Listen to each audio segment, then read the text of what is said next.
Bonjour à tous. Selon la une du journal La Nouvelle Expression d'hier, 39 préfets sur les 58 que compte tout le Cameroun sont des retraités. Nous parlons bien de 39 préfets sur les 58, dont près de 70% des préfets sont des retraités chez nous. Certains sont à plus de 10 ans de prolongation, dont la dernière remonte au 3 décembre 2020.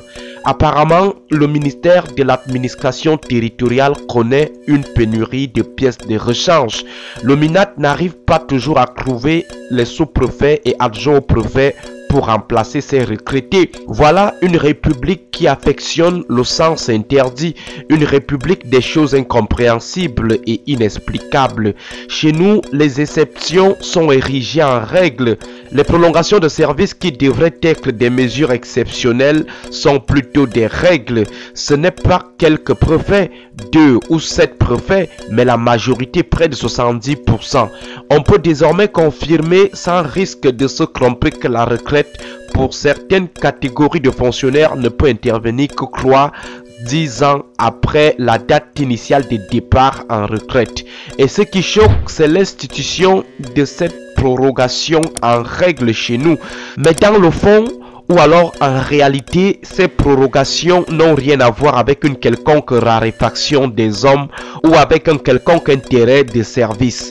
Il s'agit tout simplement du clientélisme politique qui vient trouver les résidus d'une société des avides de pouvoir, des perpétualistes, et les résidus d'une société des gens qui considèrent la retraite comme une sanction et non une grâce.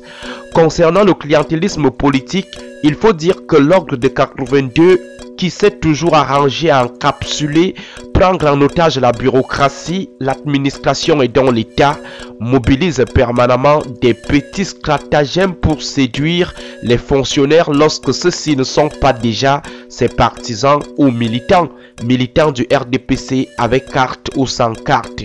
Il lance les petites facilités, les petits bonus et avantages pour faire courir les Camerounais derrière lui et obtenir d'eux des allégeances. Avec ce système de prorogation des dates de mise en retraite, l'ordre de 82 est convaincu que tous les préfets se battront pour bénéficier de ces rallonges. Du coup, ils sont obligés de faire bonne impression, et la bonne impression chez les gens de 82, c'est faire sa propagande et détruire ses adversaires politiques. Voilà le travail des préfets à la chasse des privilèges du régime. La prorogation devient ainsi une récompense pour le travail politique, pas administratif mais politique, abattu par les préfets. Des interdictions fantoches des activités de l'opposition à la participation active à la fraude électorale, en passant par la propagande électorale, chaque préfet s'active à séduire l'ogre clientéliste d'étoudis à l'effet de décrocher une prorogation ou un autre avantage de cet ogre. Les préfets assistent régulièrement aux meetings du RDPC, mais vous ne les verrez jamais aux réunions ou meetings des partis de l'opposition. Ils sont donc pour la plupart des militants actifs non assumés du parti au pouvoir. Il faut donc les inciter, les récompenser à leur niveau. Ce sont des cacahuètes distribuées aux bons élèves préfectoraux du renouveau.